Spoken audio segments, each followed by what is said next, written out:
Basically, Bertolt Brecht was frustrated with bourgeois theater, the theater that he was seeing in the 1920s and 30s, and he wanted to do away with naturalism, with psychological realism. He admired method acting because it was a technique and system of acting, but he wanted to create theater where the audience did not empathize with the characters. He wanted to create a kind of theater where the audience would be able to step back and critically reflect what choices the characters were making. Why were they making these choices? And he believed his characters were making these choices not for psychological reasons, but based on social relations. And his work, he was trying to get his audience to think about capitalism and the systems of power at place. And so, even though not all of us in the class are Marxists, perhaps there's something to notice in his writing. And Brecht used something called the alienation technique. Basically, it's a way of defamiliarizing or distancing the audience from what they're seeing, using interruption, directly talking to the audience, breaking down the fourth wall so the actors don't ignore you and act. They actually talk to you, using music, trying to use effects to really keep you from empathizing with what you see. We took his ideas, and in different forms, each director kind of took Brecht's ideas and explored it in their own way. We're starting with Mother Courage, and then Mother Courage and Her Children. Then there will be a brief intermission. You could stay here or go and get refreshments.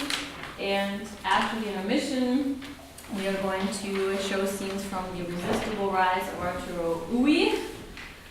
Mother Courage is about war, and Arturo, very simple version. And the Resistible Rise of Arturo is a parody based on a gangster who Brecht compared to Hitler. And he took Hitler's rise to power and inspired by Al Capone's rise to power in Chicago. And it is the story of this gangster's rise to power, Brecht saying all fascists are like gangsters. Okay, so thank you, and enjoy the show.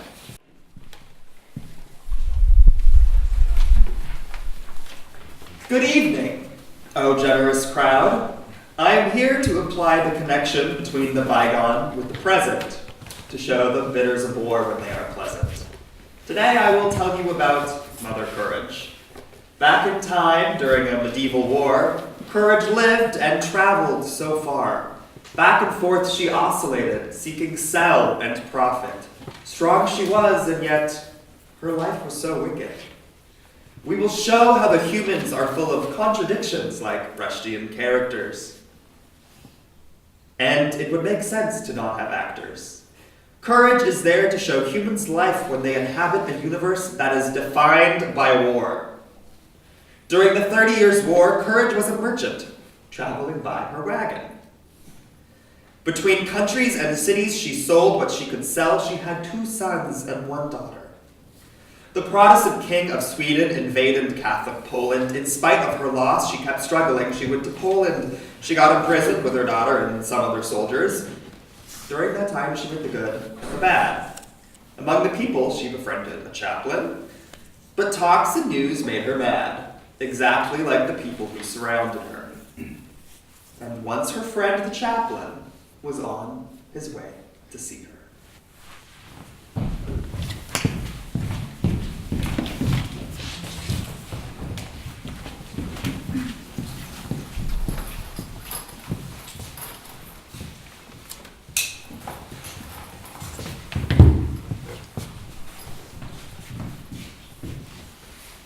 Mother Courage.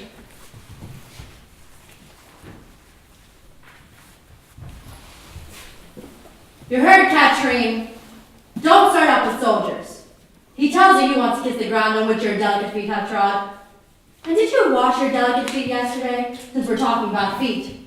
And then, You're his goat, cow, mule, whatever else he's itching after. Be happy you're mute.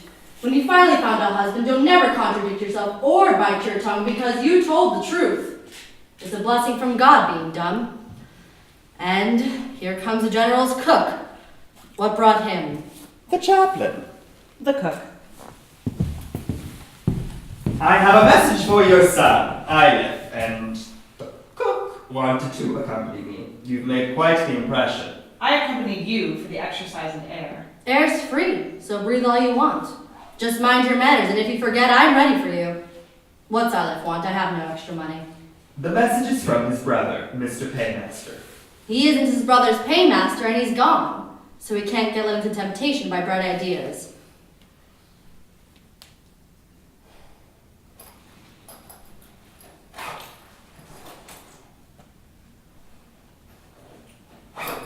Give this to him.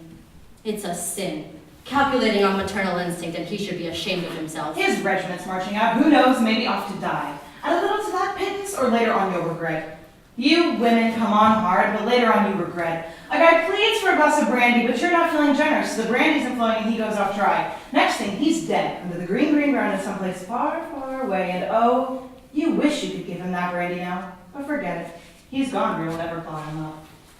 Any soldier who falls in a religious war will go straight to heaven, where he can have all the brandy he wants. Point taken, though still the woman who turns him away with that little brandy to burn his belly should burn with shame. In that case, he's a holy kind of soldier. She shouldn't turn him away unrefreshed, even if he was just a normal and distinguished infidel infantryman off to meet St. Peter, Golden's venality, shooting and looting, and don't forget a rape here and there, completely unexculpated by his virtue of having done all those things, but in the service of his Protestant faith. Thirsty's thirsty is my point. I didn't want him to come with me, but he's dreaming about you. Brandy poured by his slender hand? Nothing contemptible in my mind. Who would say no to a drink? Temptation! Shrieked the bishop and fell. Keep a gimlet on, Miss Dirty Dog. You ought to hear his jokes. Revolting. From behind the wagon, Mother Courage is heard talking politics with the chaplain and the cook.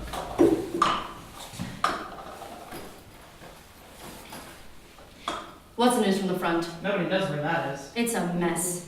It was a nice peaceful invasion. The Swedish king rolled in with his troops and his horses and wagons, waving the Protestant flag. He rolled here, he rolled there, he was ready to roll back to Sweden, and now the Poles break the peace, and look, blood's poured down on their heads. The way I see it is, I need some exquisite brandy. I never misread a face. All our king ever wanted was to set Poland free from the tyranny of the Pope and his crony, the Kaiser. Absolutely. Liberty. Everybody craves liberty. The human body needs it like it needs water or bread or salt. Who knows why we need liberty? What humans need is a mystery. Who knows why we need salt? We need what we need. Amen. But it's expensive, liberty, especially when you start exporting to other countries. So now the king has to levy a tax on salt back home in Sweden. So his own subjects are free, but they can't afford salt. Or well, the poor can't afford salt. The rich can afford anything, even when it's taxed and pricey. And even better, the rich get tax exemptions. You mustn't mock liberty. Who's mocking? He isn't mocking anything. He's a cook. Cooks have an intellectual bent.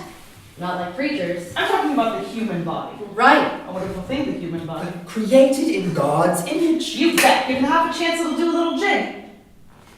It's stubborn, though, the body.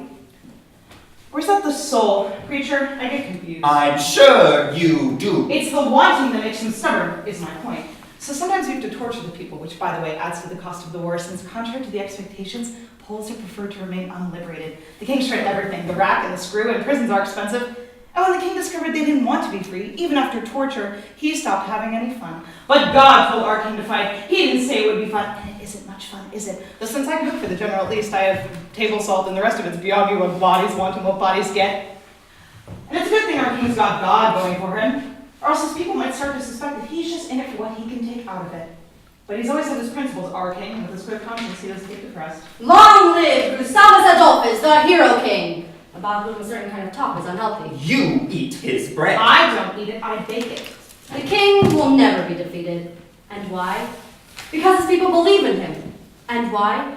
Because everyone knows that he's in the war to make a profit. If he wasn't, little people like me would smell disaster in the war and steer clear from it. If it's business, it makes sense. Here's to little people like you. Hey, Dutchman, it would be advisable to cast a glance at the Swedish flag flying overhead before sharing your opinions so liberally. No harm done. No one here but us Protestants. Alley-oop!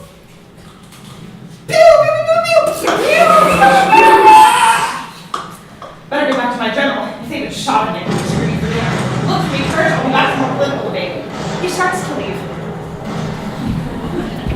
You're leaving your pipe! Keep it for me, I'll need it. Of course. Just when we're starting to clear our profit the sky holes in. Well, I'll be making tracks myself. If the enemy breaks through, there's apt to be for serious trouble. Blessed are the peaceable, that's my battle cry. I'll need a cloak for camouflage. I'm not lending cloaks or anything else, not if it costs your life. I've gone that route before. But my religious calling puts me in particular jeopardy.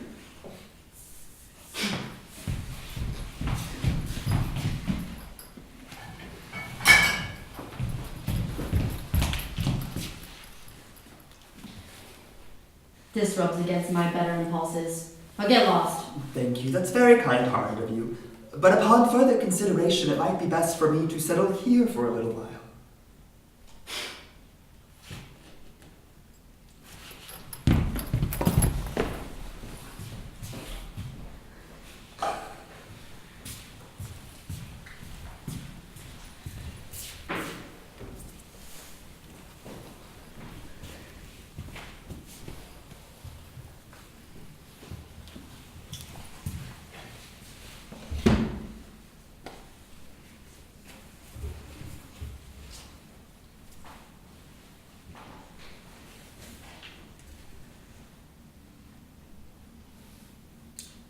Then Mother Courage lost her children.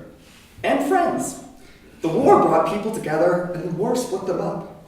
Everyone says the weak are exterminated, but the weak don't fare any better in peacetime. War feeds its people better. Courage's story will escape our judgment, but it will keep our arguments going to understand the world.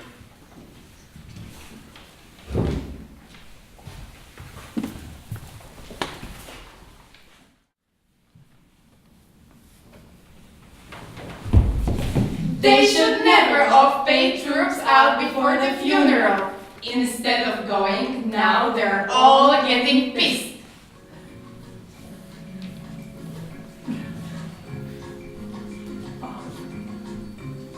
Do you think the war might end there? What? Because the commander-in-chief's gone? Don't be childish. I'm not asking for fun of it, but because I'm thinking whether to stock up.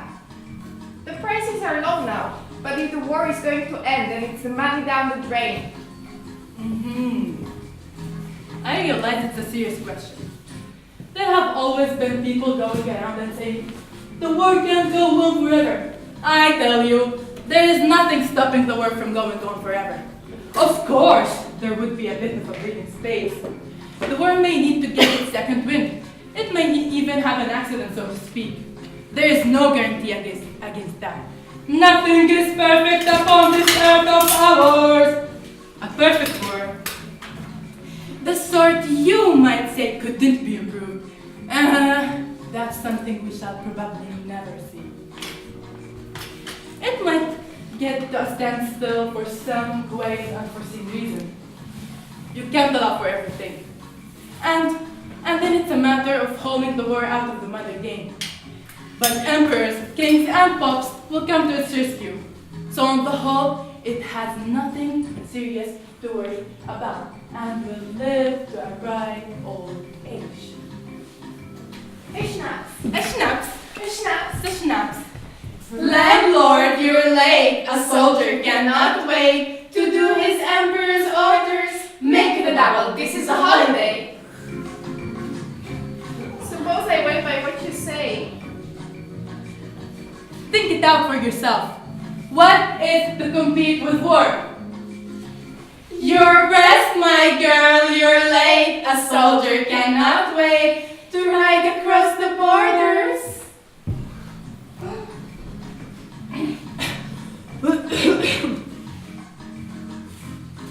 But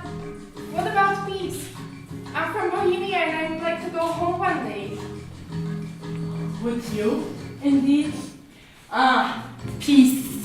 Where's the whole ones that cheese has been eaten? Lead drums, my friend, you're late. A soldier cannot wait. His emperor needs him badly. Your blessing, priest, you're late. A soldier cannot wait. Must lay his life down gladly.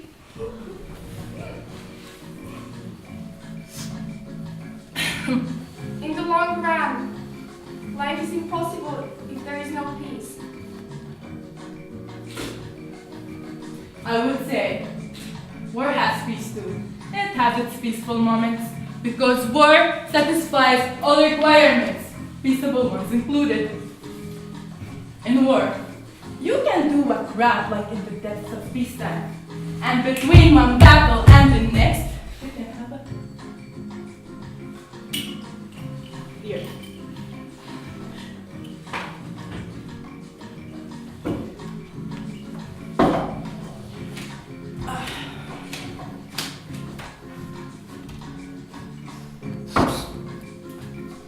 And even when you're moving up, you can lay your head on your arms and have a shut eye in the ditch. It's entirely possible.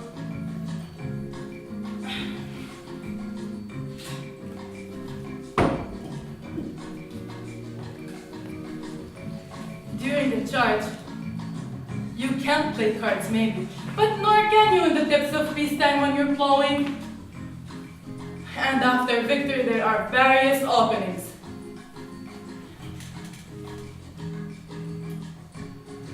And what is stopping you from being fruitful and multiplying in the depths of all the butchery? Behind a barn or something? In the long run, you can't be held back from it. No! War will always find an outlet. Mark my words. Why should it ever stop? I will stock up then, if you say so. Catherine! War will go on a bit longer, and we will make a bit more money, and peacetime will be all the nicer for it. Now, you go into town, ditch 10 feet from Golden Lion, The expensive ones. We can fetch the rest later in the cart. It's all arranged.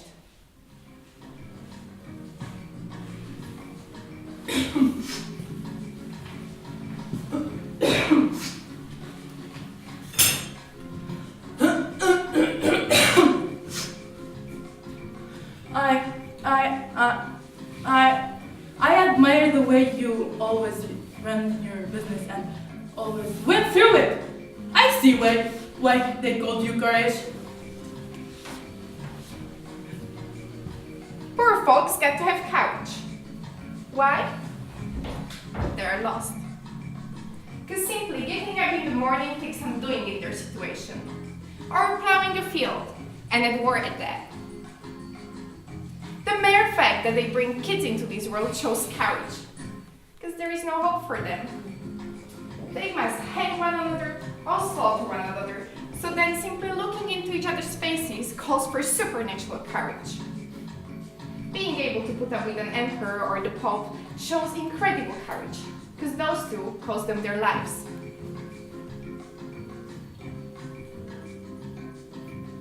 You might suppose a bit of England.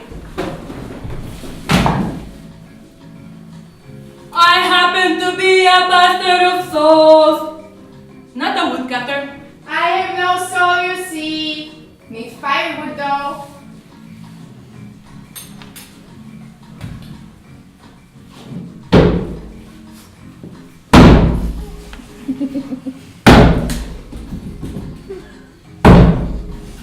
Don't chop my chopping block in two. I told you I'm not a woodcutter by trade. I studied to be a pastor of souls.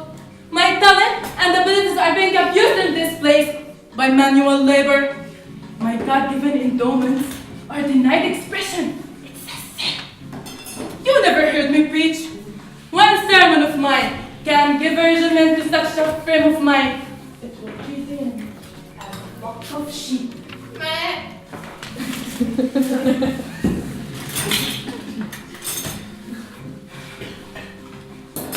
My God has given me the gift of speech. I can preach so you lose all sense of sight and hearing. I don't wish to lose my sense of sight and hearing.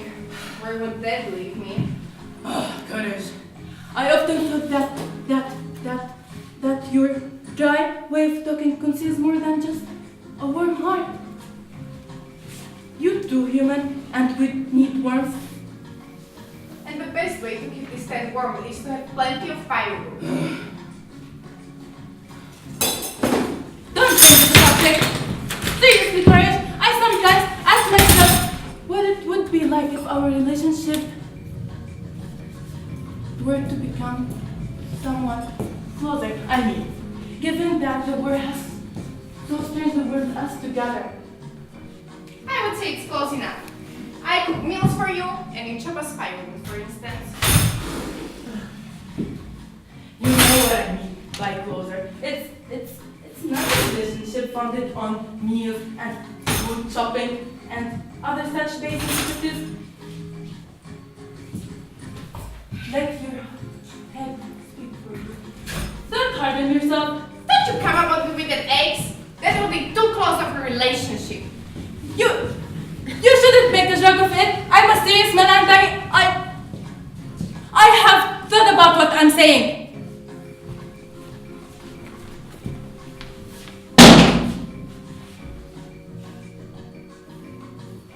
Be sensible, Padre.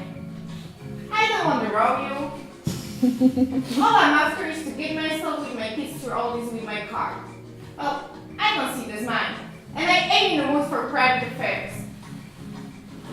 I'm taking a risk by buying all the goods now like the clothes of peace. Where would you go if I'm ruined? Don't know, do you? You chop us some firewood so that we can keep wood warm at night, and that's something these days.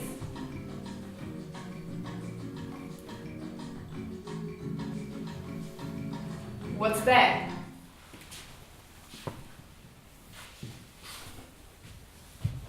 What happened? Someone assaulted you on way back?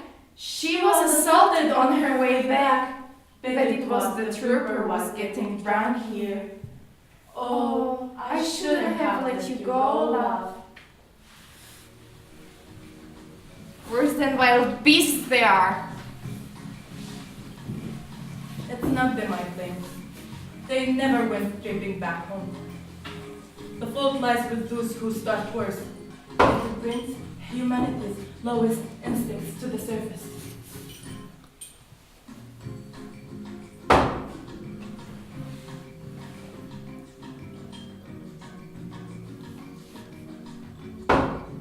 That's war for you.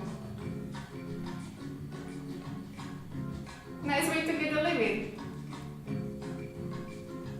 War be damned.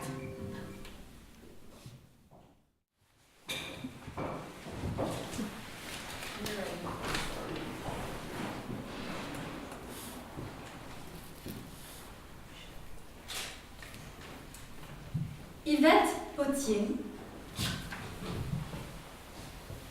is a pretty woman. She sits nearby, is drinking some brandy,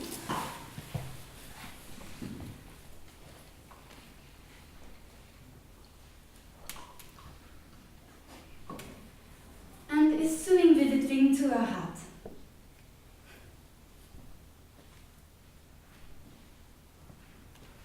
She's in her stockinged feet, and her red high-heeled shoes are lying nearby.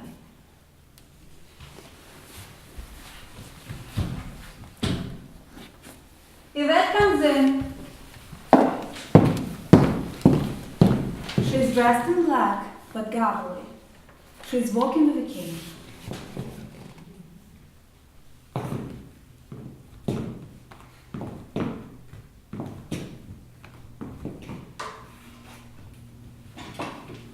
She's much older, fatter, and wears gobs of makeup.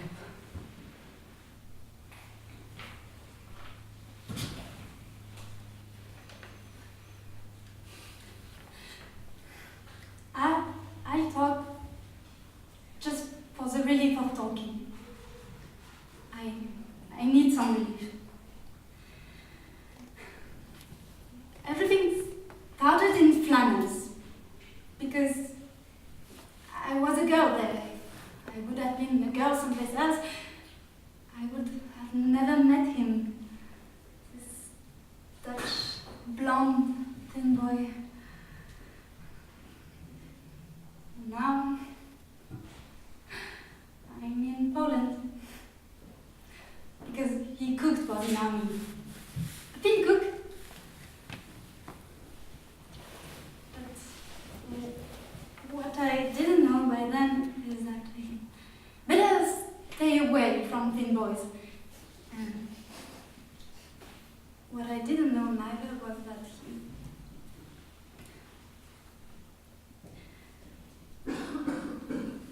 he had another girlfriend. And what I didn't know neither was that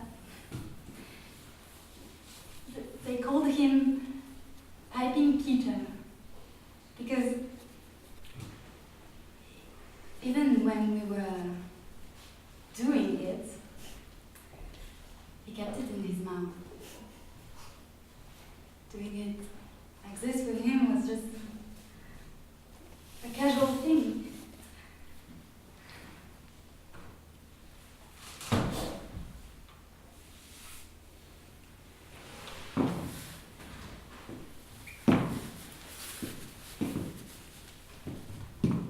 Oh, shut up! You tragic disaster. When he disappeared and left me, I was heartbroken, okay? I found 4 other girls in town, in similar condition, and it's a very small town. If you think that time and dissipation has ground down his horns and teeth, you listen to me. Be careful. There is a danger in the ruins.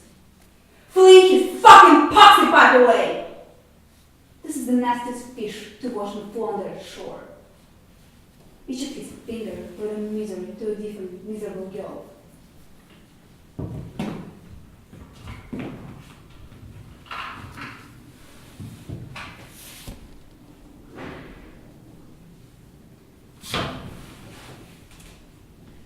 We hated the soldiers. The army took our town. I was 16. The foreign occupier grinned as he loosened my nightgown. May mornings are so bright. But when comes the darkening night, the captain shouts, "You're all dismissed!" Then boys with mischief in their eyes will find the girls who fraternize. How could I hate him when we kissed?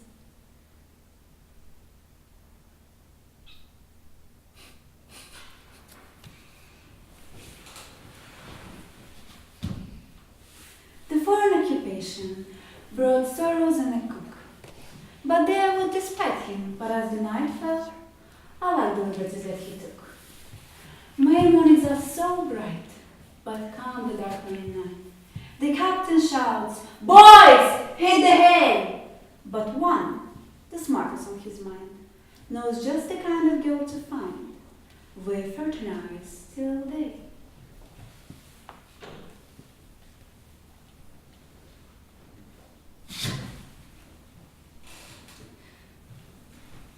Everybody lies.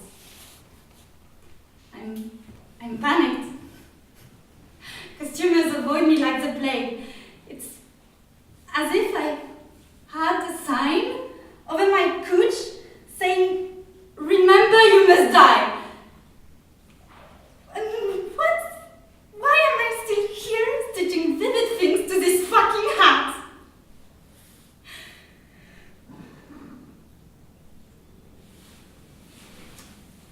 my oppressor and my lover. For me, we're one and the same. Everybody say her love's just convenient. What we agreed on was my shame.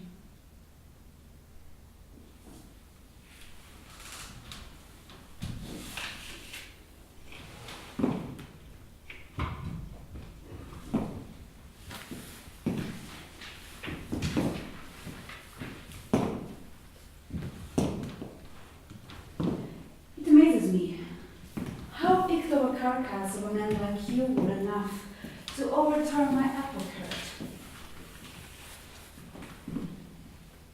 I've got my lucky star to thank. I've got my every fucking apple back. And then some. The cloud that hit the sun announced my joy was done. You have your fun, but troops move on. You wait all night, where can he be? Your lover and your enemy. His army marches, and he's gone.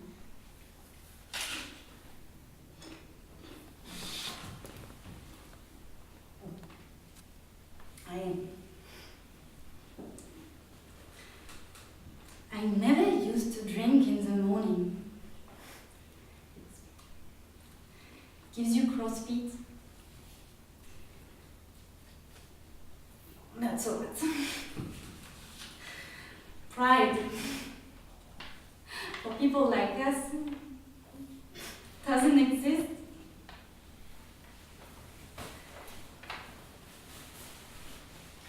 If you can't learn to eat shit and like it,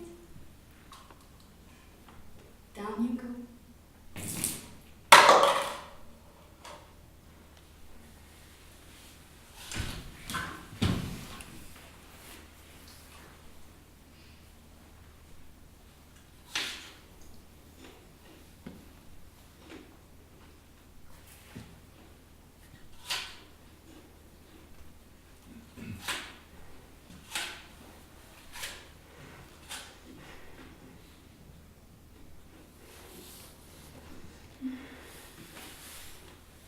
God, I love that man.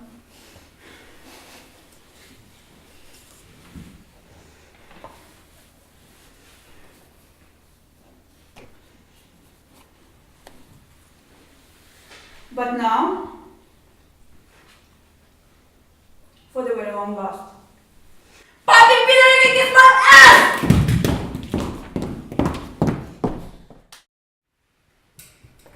Tonight's depiction is not intended as a work of fiction. Any suggestion of a correlation between the leader of a certain nation and the homicidal gangsters we depict is, in fact, an allegory of a historical, political, socio-economic conflict.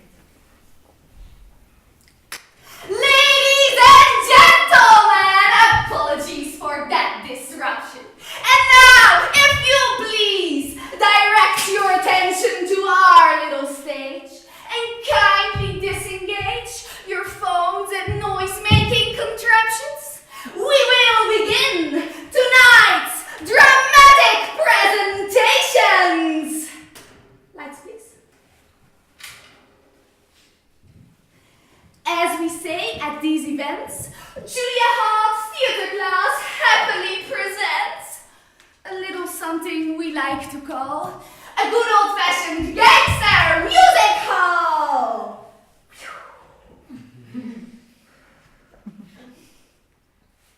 In this play of Bertolt Brecht from 1941, you'll see extortion, murder, arson, larceny, bribery, blackmail, yellow journalism. We have got it all! Because latent in the conditions of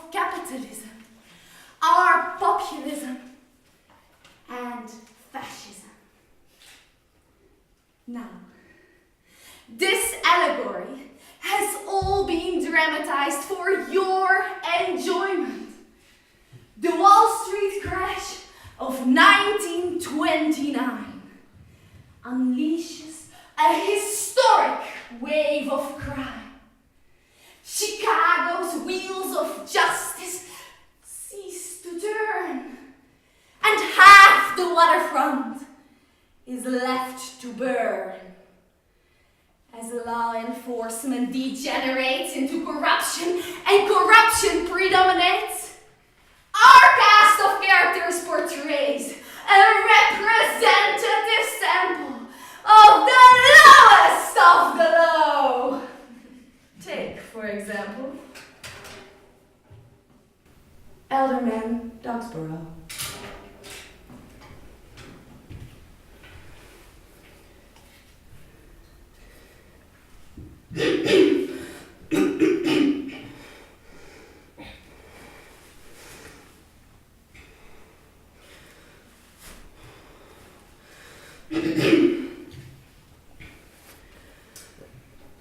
A pillar of our city,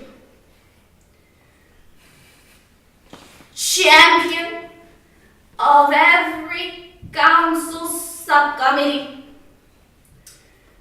our white-haired elderly statesman, upright, fair. Don't judge him by the color of his hair.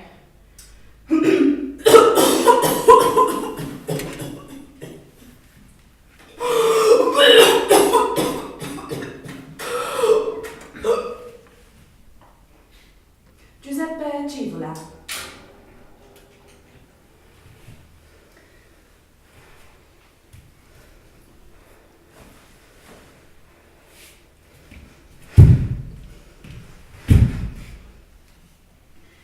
Amongst the gangsters in this show of ours, the florist, Giuseppe Civola, or Joey Flowers. They say a wobbling table scared his mother. That is why one leg is shorter than the other. This limping, two-faced, pathological liar will sell you gasoline to douse a fire.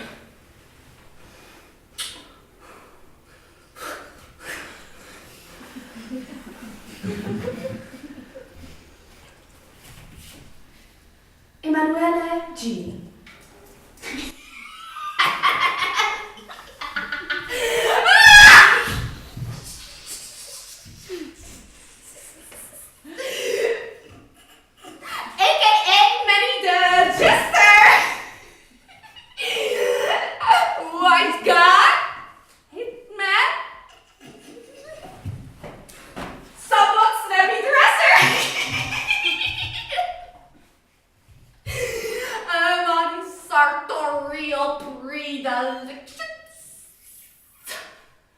He likes to wear the hats of his most recent victims.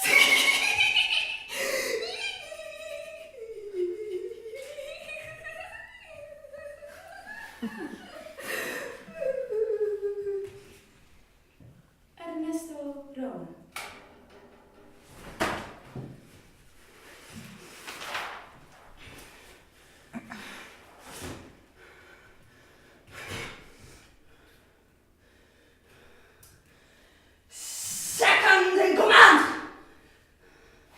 Most dangerous man in all Chicagoland.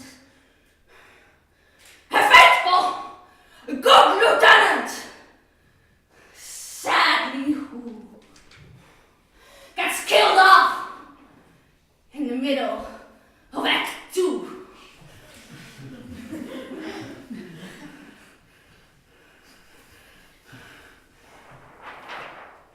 And last but not least,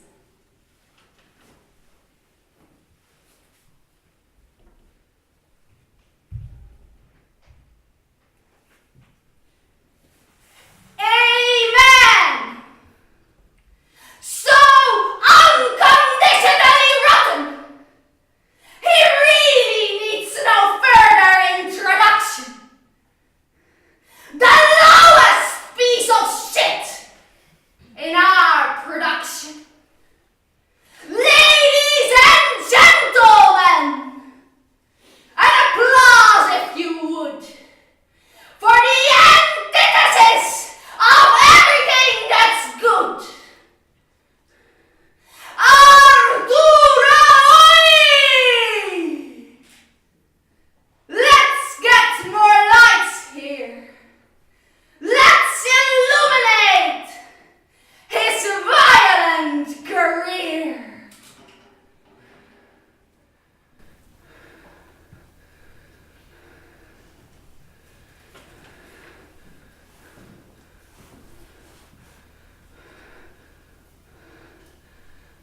deserve.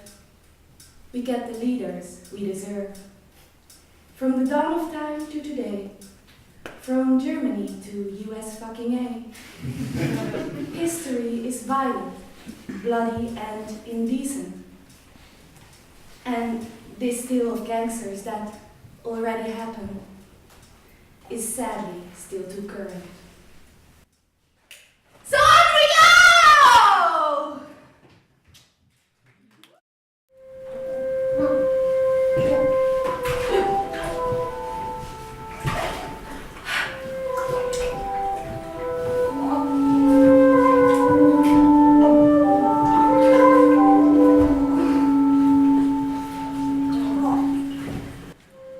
There sits the criminal who lit the fire. When I challenged him, he was slinking down the street with a can of gasoline clutched to his chest. Stand up, you bastard, when I'm talking to you.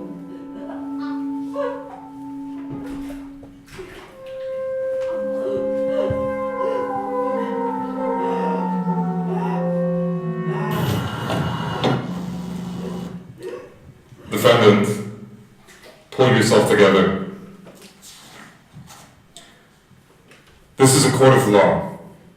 You are on trial for arson. That is a very serious matter. And don't forget it. Where did you get that gasoline can? Mr. Gary, how did you happen to be on the spot when the fire that reduced 22 buildings to ashes broke out in Mr. Hook's warehouse?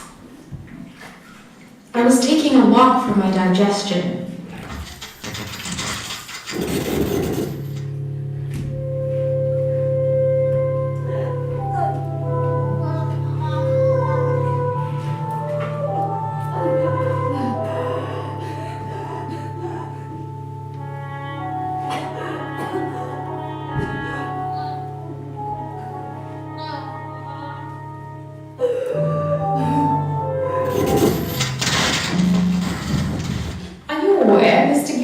That the defendant, Mr. Fish, is an unemployed worker and that he's never been in Chicago before. He arrived here on foot the night before the fire. How should I know? I spent the whole day on an excursion to Cicero and I met 52 people who can testify to having seen me.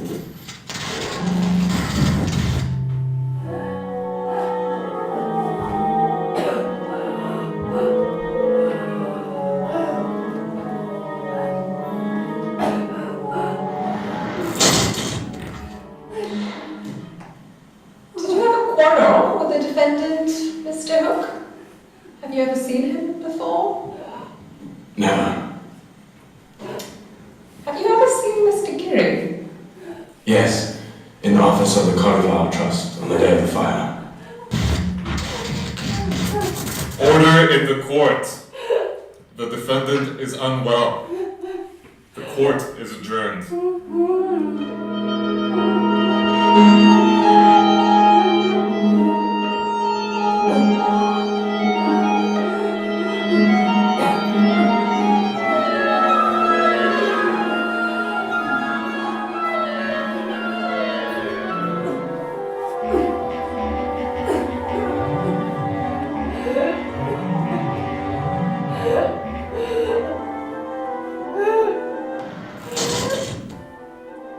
Is your eyesight poor, Hook? Yes. Would you say you're more capable of recognizing anyone clearly and definitely? No. That is all.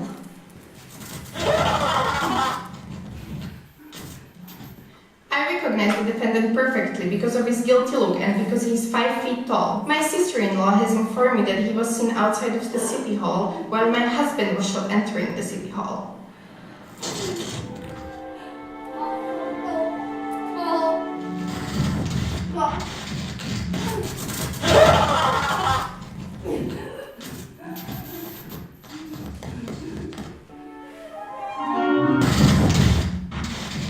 Florist. The florist used large quantities of gasoline. No, only for plant lice.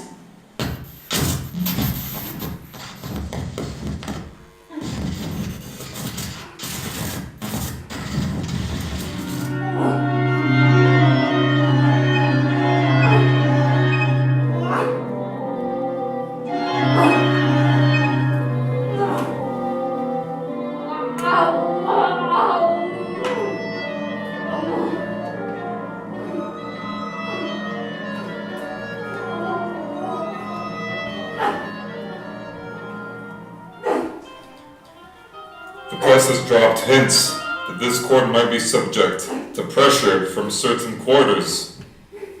The court wishes to state that it has been subjected to no pressure of any kind and is conducting this trial in perfect freedom. I believe this will suffice. Your Honor, in a view of the fact that defendant Fish persists in simulation of dementia, the prosecution holds that he can no longer be questioned. Therefore, we are moving to... Your Honor, the defendant is coming too.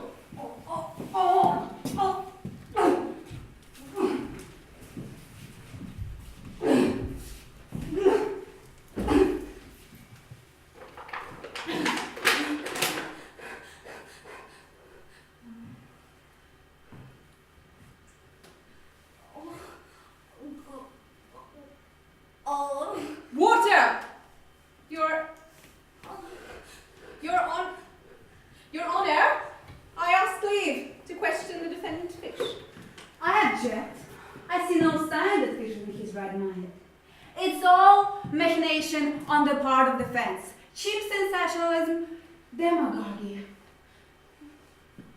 Fish, can you answer me? No. Fish, tell the court, on the 28th of last month, did you set fire to the vegetable warehouse on the waterfront? Yes or no?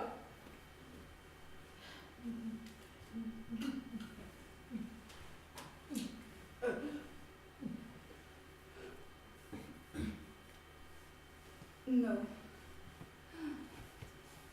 Fish, when did you arrive in Chicago?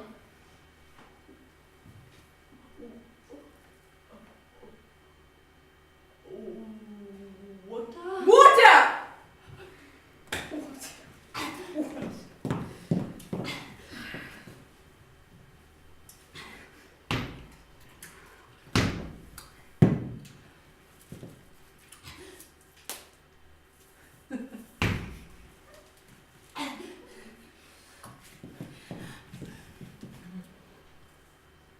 Lie.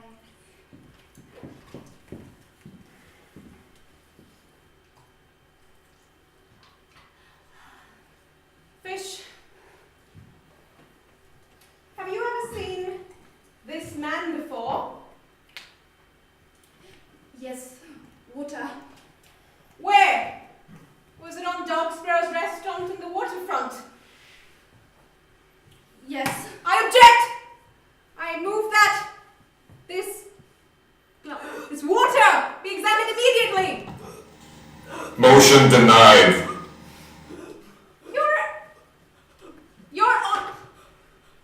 Your Honor! Because the mouth of truth can't be stopped with earth, we try to stop it with a piece of paper. A sentence to be handed down as though Your Honor, that is their hope, should be properly titled Your Disgrace. They cry to justice.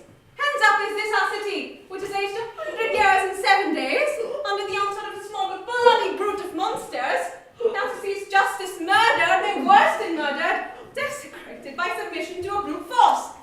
Your Honor, suspend this trial. Oh, I object.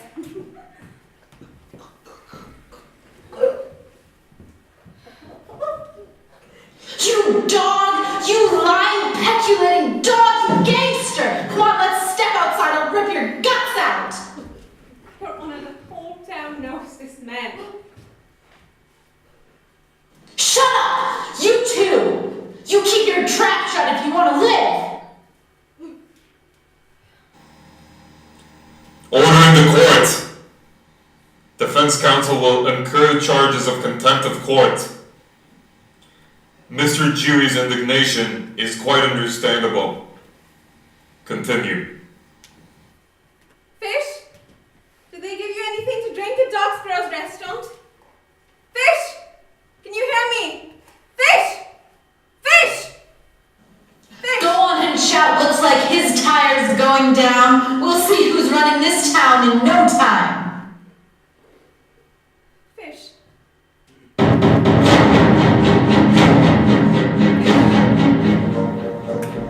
Charles Fish, I find you guilty of arson and sentence you to 15 years and hard labor.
is Uwe.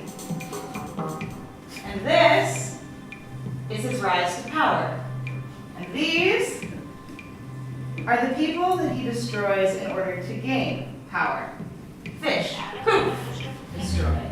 Roma, poof, destroyed. Random woman, poof, destroyed. And then there's this last one, dull feet. Let's start with Fish. Nora, maybe you can explain who he is. Fish.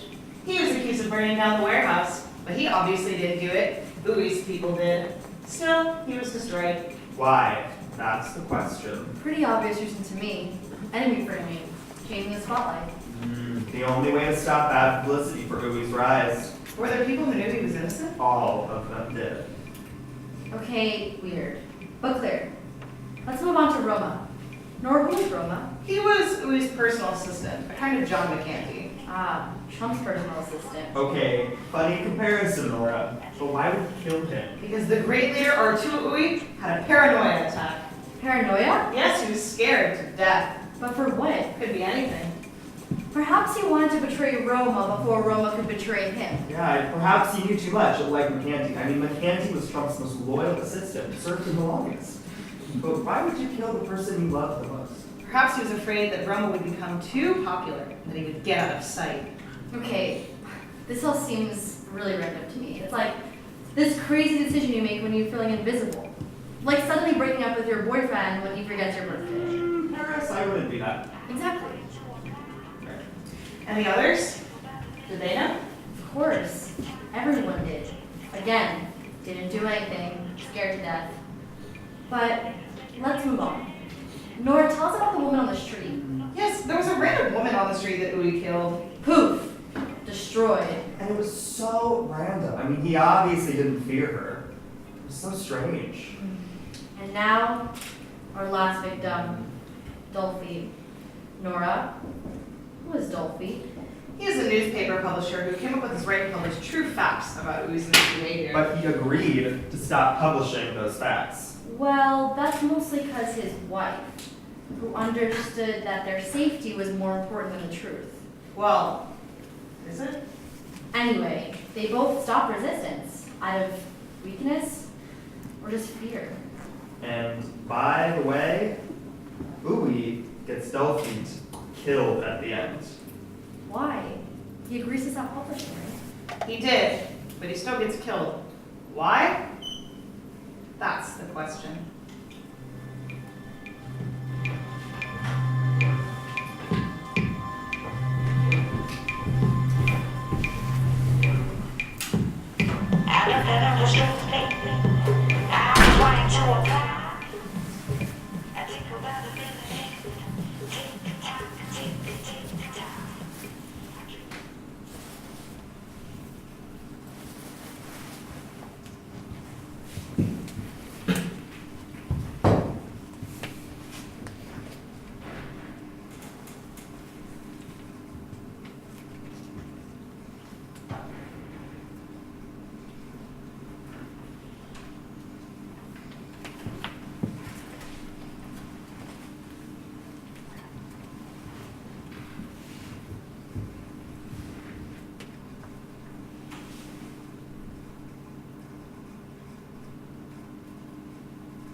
Oh, I don't like this at all. Yes, they murdered him. How are they doing it? Anyway, he's gone. Clark says that Uwe's years of storm and stress, which even the best of women go through, are over.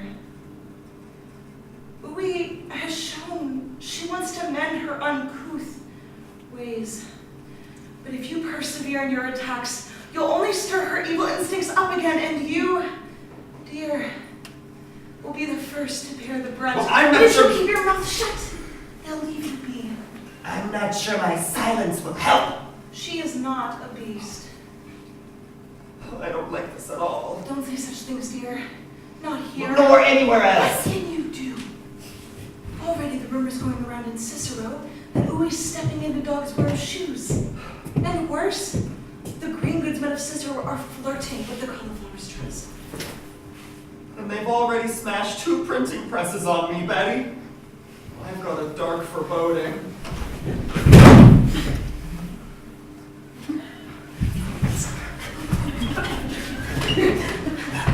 Hi, Uwe.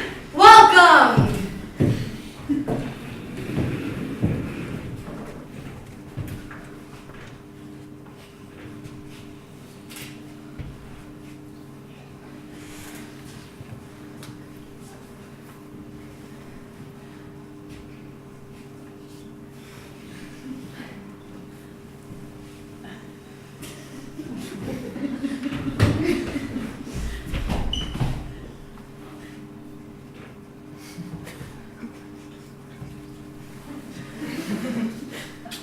Dolphy!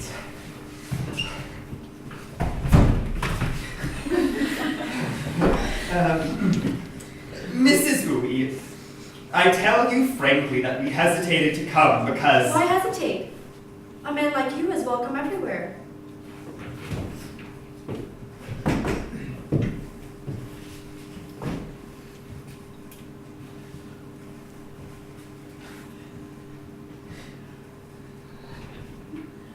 And so is a beautiful woman.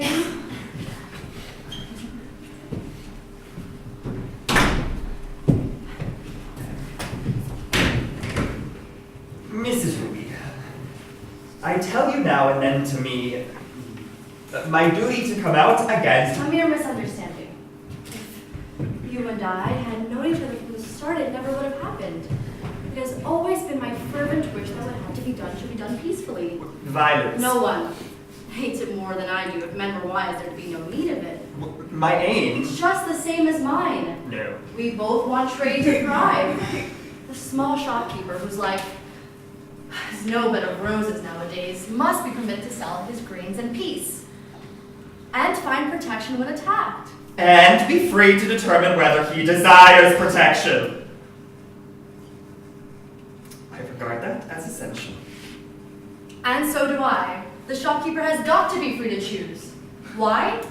Because when he chooses his protector freely and puts his trust in somebody he himself has chosen, then the confidence, which is just as necessary in the grain goods trade as it is anywhere, will prevail. That has always been my stand. Glad to hear it from your lips. For no offense intended, Cicero will never tolerate coercion. Of course not. No one, unless he has to, tolerates coercion. Mrs. Boone, I tell you frankly that if this merger with the Cauliflower Trust should mean importing the ungodly bloodbath that plagues Chicago to our peaceful town, I never shall allow it.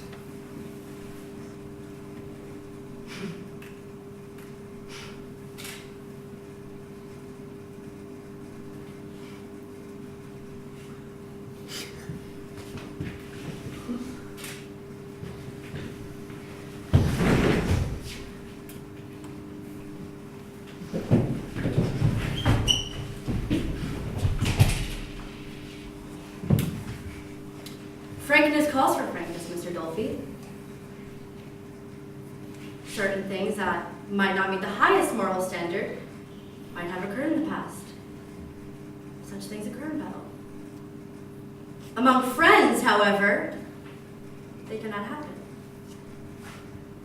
Dolphy, what I want of you is that in the future, you should trust me and look upon me as a friend who never till he dies will forsake a friend. And To be more specific, that your paper stop printing horror stories that only make for bad blood. I don't believe I'm asking very much.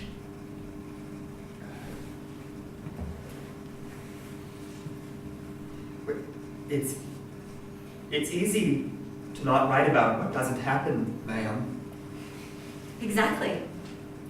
And if now and then some trifling incident should occur because the earth is inhabited by men and not by angels, you will abstain, I hope, from printing Lord stories about trigger-happy criminals.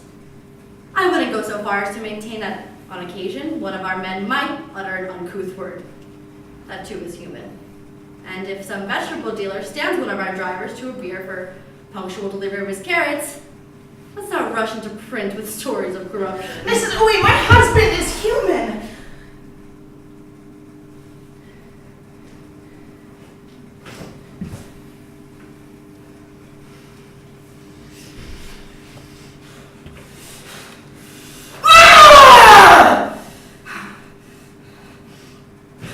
We don't doubt that. And now that everything has been so anally discussed and settled among friends, perhaps you'd like to see my flowers.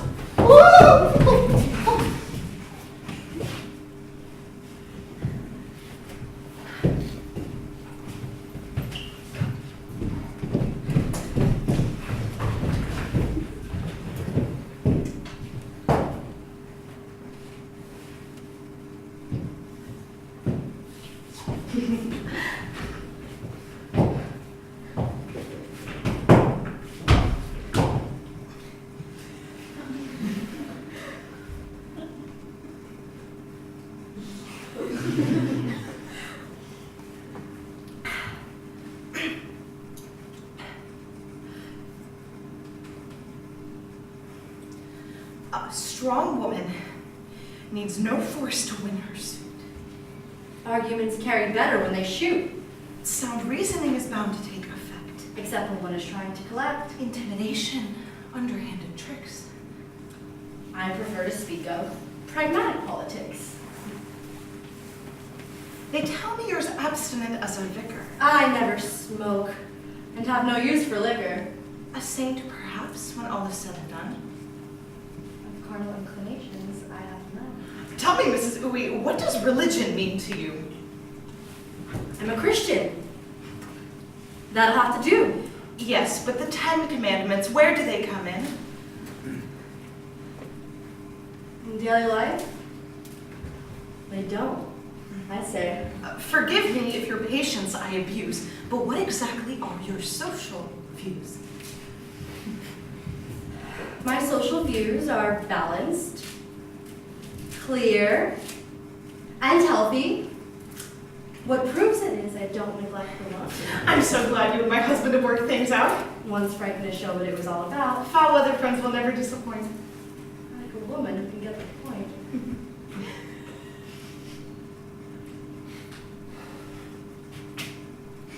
Come on, Betty.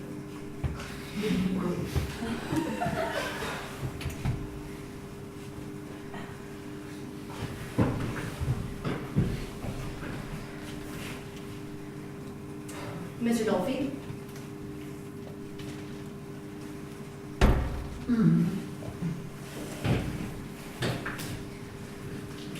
Your decision honors you. It will redound to Cicero's welfare. A meeting between such people as you and me can only be auspicious. Come.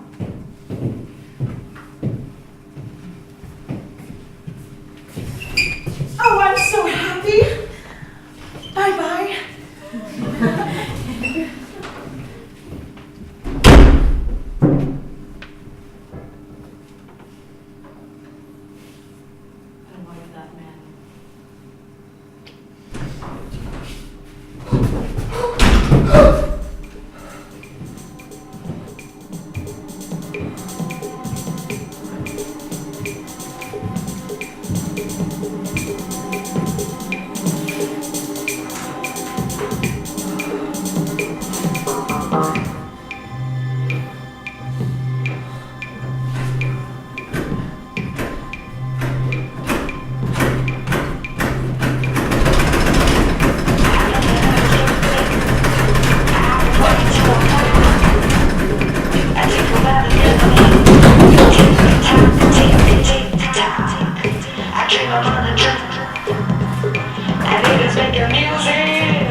Ready? Yeah. Okay. Yeah, sing.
Shouldn't smack and find from garbage, and garbage shouldn't smack and find from heaven.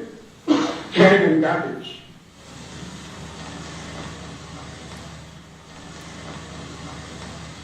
Listen, in the Stadt, die Blütensack der Blüten sind der Hütten. In der Stütz mit seiner Blütensack der Blüten. Ein Sechs-Splitten-Sekt, ein Sechs-Splitten-Sucht, ein Sechs-Splitten-Sekt, und ja, Schmelz, Stutz mit der Blütensekt. Ah, und die Ehrenmädchen. Ah, die Ehrenmädchen. Ah, die Delikatessen mit der Schön. Und der Flachsen mit der Stress. Ah, und der Holstein mit der Nuss. Der Nuss von der Kinderherzenklammer. Der Katzenklammer mit der guten Sekt, der hinten, Seiten, guten Seiten, Doppel, guten Sekt. Hey, Soldiers for Hinko!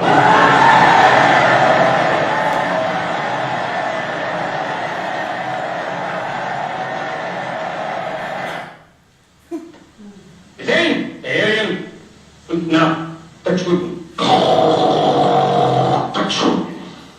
Und das trifft das Sauerkraut mit der Schulden. Und der Leberbrust mit der Schulden. Der Blütensackfeier mit der Schulden. Der Blütensackverkehrten. Das Strangliche mit der Blütensackverkehrten. Und der Blütensackverkehrten. Besiegt. Verschwunden. Verschwunden.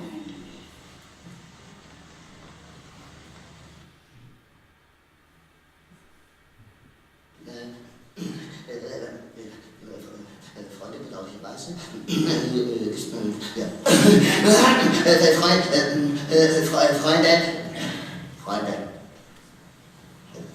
Freunde, bedauerlicherweise ist mir zu Ohr gekommen, dass hinter meinem Rücken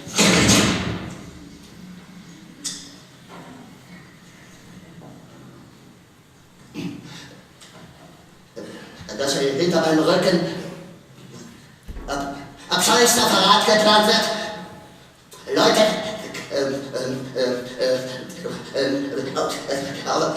aus meiner nächsten Nähe, denen ich zutiefst vertraute, haben sich vor kurzem